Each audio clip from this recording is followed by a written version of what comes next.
আসসালামু আলাইকুম। আজকে দেখাবো ড্রাই মাশরুমের মজাদার মাঞ্চুরিয়ান রেসিপি। এখানে আমি ড্রাই মাশরুমের মাঞ্চুরিয়ান করার জন্য বেশ কিছু সবজি আপনার হাতের কাছে যা থাকবে, কাঁচামরিচ, পেঁয়াজ, রসুন কুচি নিয়ে নিয়েছি।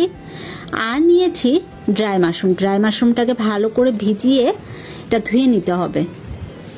যেহেতু শুকনো অবস্থায় থাকে এটা একটু ভালো করে ধুতে হবে। একটা ডিমের সাদা অংশ দিয়ে দিব।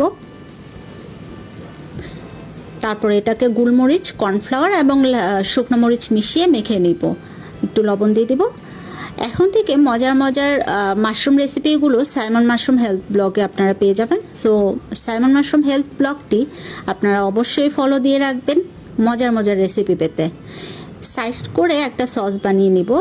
1 চা চামচ পানি ও সয়া সস 2 চা চামচ আর 1 চামচ টমেটো সস মিলিয়ে এটাকে গুলে রাখবো।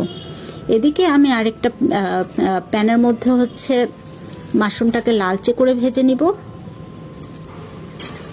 যারা একটু হালকা ভাজা খেতে চান, নরম হবে হালকা ভাজলে, সেটাও করতে পারেন।